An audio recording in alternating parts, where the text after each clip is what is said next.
Dude, you guys, you wouldn't believe it if you thought it was true. What?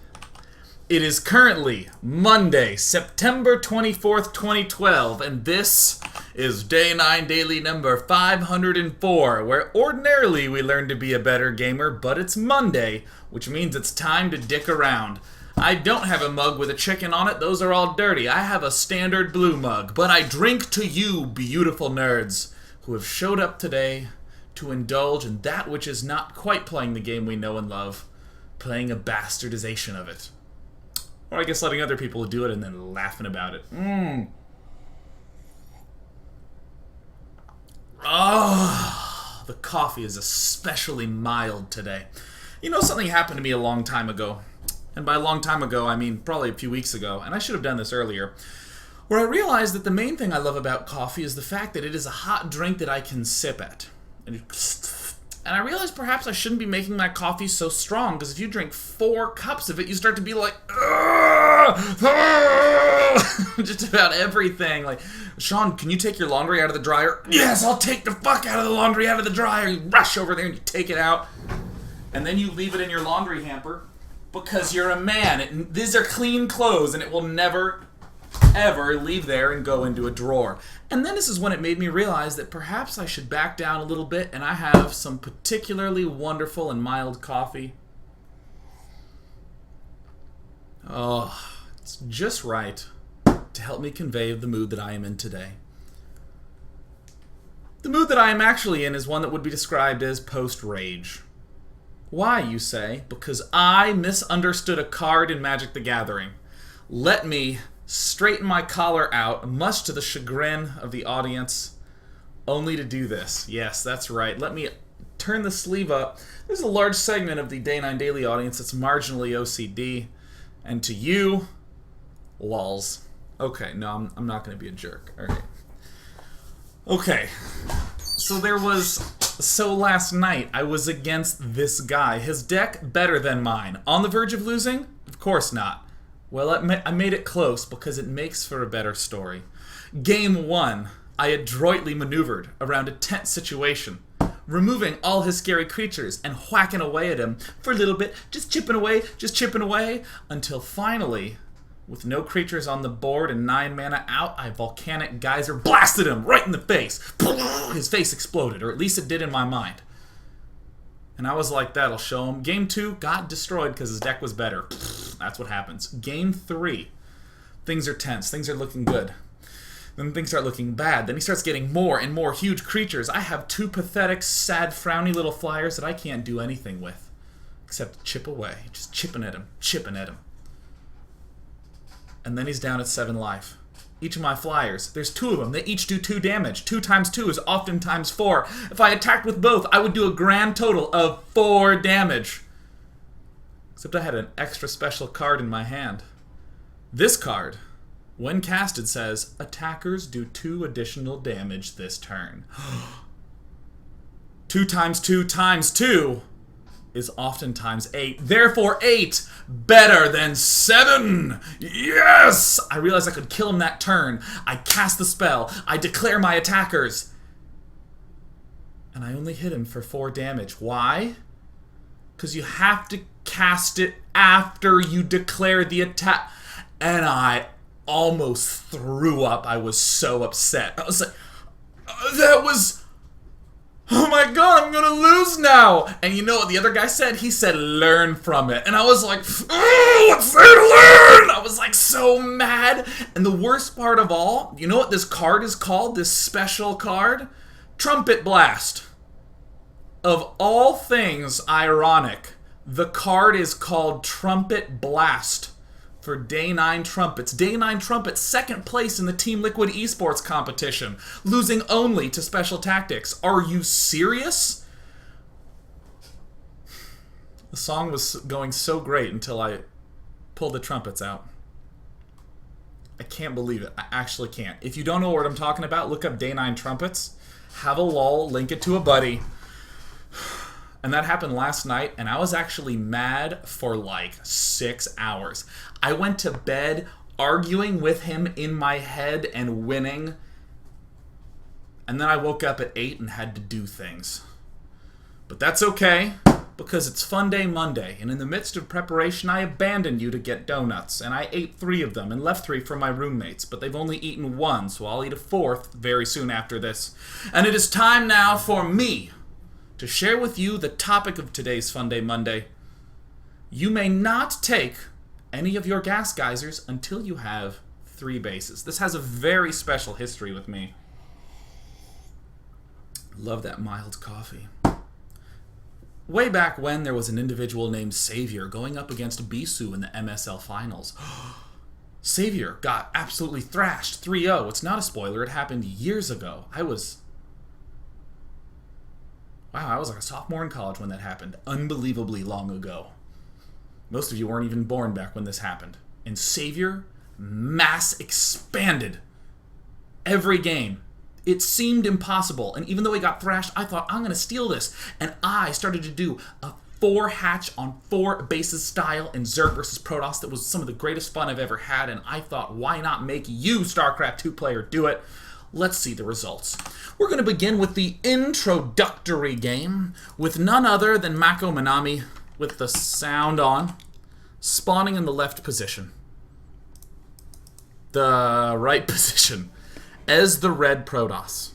He's up against Fable, a player that has really been thoroughly promoted as one of the best in the world by Peter Molyneux. Fable can actually follow any possible build order that you want. Your imagination is actually only the limit to what Fable can do in this game.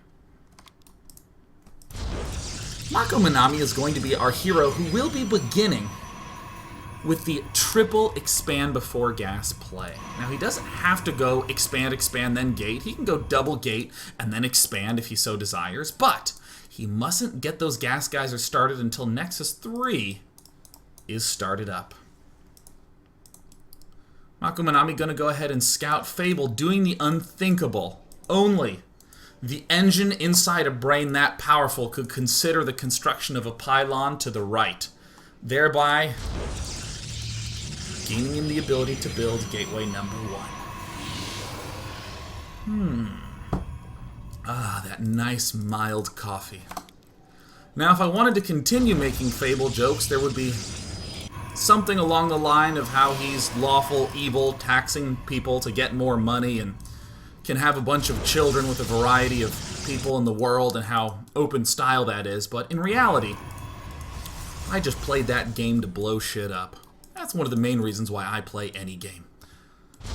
Micromanagement takes his first Nexus, scouts a little bit more. He's on 15 supply. It looks like he can't decide whether he wants to build that cannon or not. And now he manages to get in to the base of Fable, the unthinkable terror player, getting himself up geyser number 2. Now, when you traditionally scout this, you're saying things like, how am I doing on my warp gate construction? Fable's pretty much considering that maybe I'm being cannon rushed, maybe not. Oh, yeah. Oh, you know what? Let me be frank for a moment.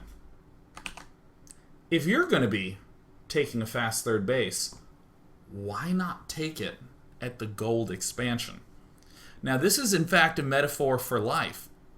Fellas, if you're going to take a girl out to dinner, it may as well be a nice dinner. You know what I'm saying? I mean, if you had a special coupon that let you get a discount on your socks and you want to tell me about it, that's great. But when you tell me something like, dude, it's Shrimp Wednesdays down at the fish place, man, we ordered a whole bucket of popcorn shrimp and the ketchup was divine. And I'm like, wow, and how much money did you save on that? He's like, dude, I saved $5. I can get like 10 Coca-Colas with that. And I'm like, oh, wow. Forever alone, right? Forever, fellas, take her out to a nice dinner. And if you can get a coupon to a really nice restaurant, use that. And when the bill comes out and it's really huge, you know what you do? You know what you do? You know what you do? When the bill comes, you just sort of flash her at an angle so where she can see it. And you're like, I got it. Don't worry about it. start filling out. She doesn't know you got a Groupon to it. She doesn't know that you're getting $20 or for $100 worth of food. She has no clue. But she'll like, shh, scan the iPhone, no problem, easy peasy.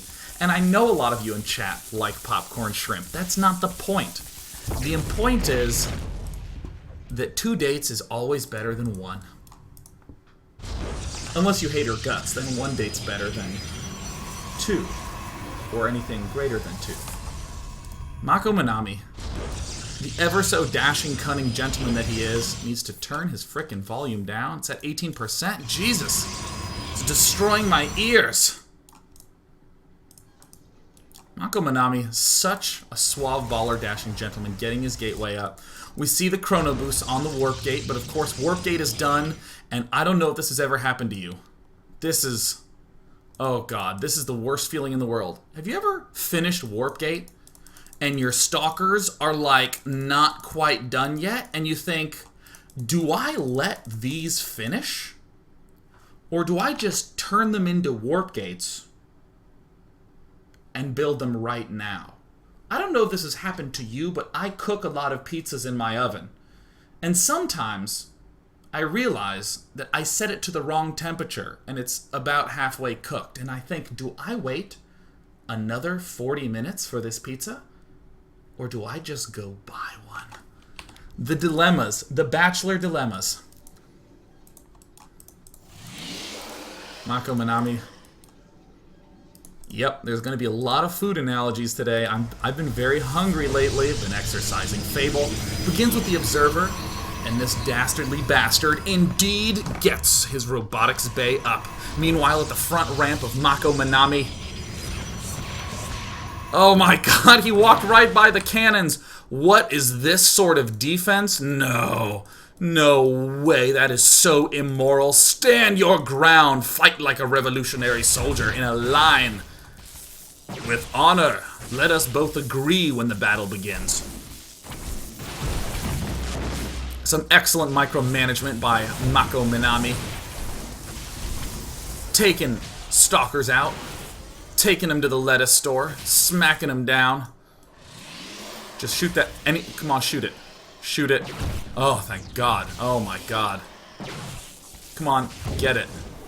Yes. Anytime I see a weakened probe, I don't care if I'm casting, playing, I will stop at nothing for it to be killed. I beg for weakened probes to finally be killed off. Nothing hurts my soul so much as to see a near-dead probe not get touched. It's like when your teacher erases the whiteboard in primary school and leaves a little bit of chalk still up there. Erase it or I'm gonna go crazy and kill my classmates! Just erase it! And then they blame it on video games and you're like, you don't understand, there's a little bit of chalk on the board! You're nuts! I hate that! Or for some of you watching, when my shirt's like this, when it's like that, when it's folded up, I understand! This is horrible! Not even fashionable. What guy? I mean, sure, it's kind of like all thug, you know, to like roll up one pant leg. I think, I don't know, I'm just a guy who plays video games, but like a sleeve? It's not even attractive. It's hairy. That's gross. And that is the feeling I get in my gut when I see a probe, just with a sliver of health, just a lick of health. I'm just like, kill it. Kill the probe. Come on, kill it. Kill it. Get it. Kill the probe. Kill the probe off. And of course, as I reveal my sleeve, people easily make me. I think there's a bunch of spiders on Sean's arm. You know my fear of spiders. You love to tease me about my fear of spiders. But my friends, that is not the result of spiders nesting on my arm. No. That's just the result of having 15 Y chromosomes. Fable. Continuing to micro as best he can. Here he comes. Uh-oh. Mako Manami doing the flood of gateways. Soon enough, he's gonna start warp gate research. He just has to remember to do it. Do you remember? Do you remember when this was really relevant at the start of the game? Do any of you remember? Do any of you remember? Let us reminisce. Let us return back to a simpler time when the beta was just released and people didn't think of things like expanding. They just did whatever X unit rush they could do. The Colossus rush, do you remember having to account for this? Well, how do I deal with when someone builds one Colossus as fast as possible and then rushes directly up into your base to kill you? Well, Micromanagement is encountering this problem right now. But of course, the greatest repellent to a Colossus rush is a player who target fires your pylon instead of all these juicy vulnerable probes. Just look at the number of them that are there. Look at them. Oh my god. Look at those. Oh my god. Seriously, that's like 4 buttons that say do not press, and you're like, I want to press the buttons. Let me press them. Please. I will do anything to press that button.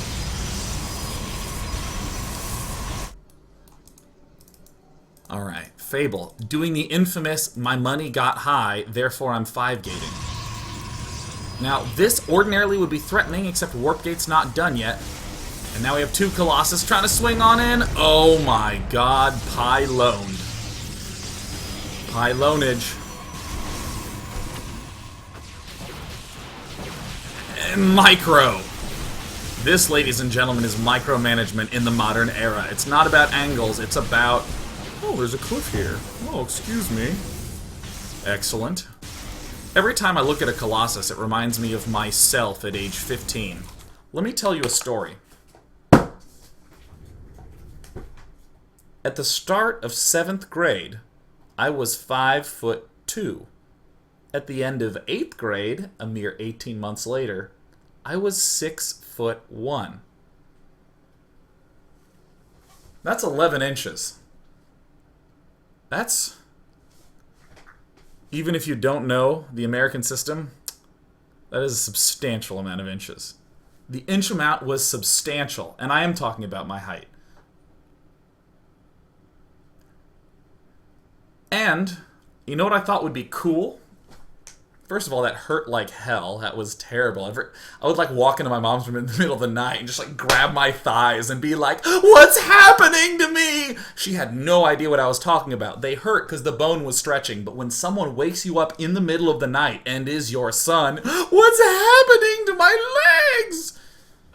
She had no explanation. She laughed. Go to bed. It'll just hurt. And it did, and now I'm enormous. Now, in high school, you know what I thought would be a cool hairstyle? A bowl cut with really long bangs. So it literally was like down here with a bowl, and I would sort of look at people. I'd like swipe the hair aside and be like, yeah, man, but sort of drift back. So I'd kind of, yeah, I play StarCraft. Yeah, man. And I honestly looked kind of like this. That's kind of who I was. Just big, long legs, big, floppy hair. And this is a lot like my arms looked. They like get almost to my knees. I'm like a gorilla. Now, what Fable's waiting for is just the right amount of units. Now, there is a pro-right amount of units, which is generally 2 Colossus, Blink, and the correct upgrades, where you shove it around the 12-minute mark as you're gearing up to take your third. When you are perhaps in Fable's league, the right number is just a number. When's the right number of Colossus? It's 3. You wait till you have 3 Colossus. It doesn't matter when, rain or shine, early expand or not. Whether you've lived through thick or thin, 3 is the number that you rely upon. Here comes Fable doing the best micro that he can. Micromanagement is finally getting 13-minute warp gates. 13-minute warp gates coming up. That's right, misters. Now Micromanagement is going to have to do the micro battle of his life. Unfortunately, his income has been ridiculous. Look at this income. This is insanity. It's all because he has a gold expansions and probably mules, but that's what I would report to Blizzard, even though it might not be true. Micromanagement trying to utilize the art of micro. While Fable essentially gets 3 Colossus and continues the onslaught. Micro, little.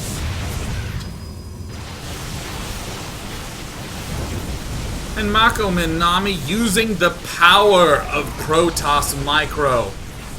The power of their glorious 1-letter alphabet. Please, Protoss student, recite the alphabet. A. Yes, the letter of our people, Mako Manami, using A, in combination with the holiest of numbers, 1, the number of identity, individuality, and pointing, 1A. Now Mako Manami will get upgrades, an important essential component of the letter of his people's choosing. An observer comes out to find out, in which way do I 1A? Is there anything else I can't see while 1Aing? These are all conditions met by the construction of a single observer. And it looks like, oh, look at this! He wants to 1A faster. He wants to 1A a little bit farther.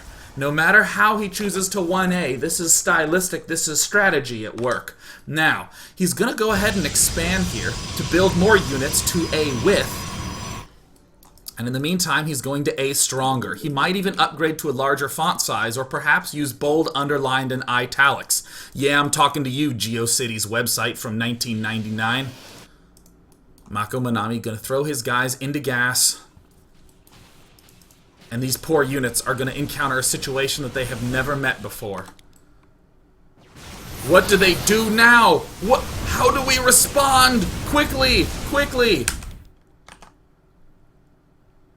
Oh, wait. Oh, you... Oh, did you just... Oh, 1A. Alright, cool. So he's just going to go ahead and dart right in. Micro up, micro down. Observer. Doing it good. Mako Manami has built up the critical number of Colossus, which is all Protosses say in PvP is never enough.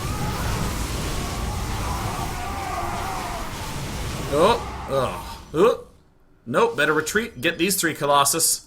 Yep. I will say, sometimes it is truly hard to commentate in a professional PvP tournament setting. I know there's a lot of subtlety, but in terms of the overt, blunt strategy you're being presented with, it looks like... So don't they... Do they just...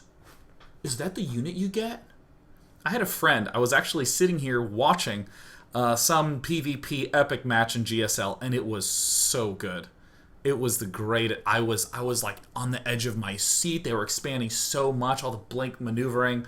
And my roommate walks in and just sees one guy with 10 Colossus and one guy with 8 Colossus, and they have a battle, and the 10 Colossus guy wins. And he's like, "So did you just build this unit in this game?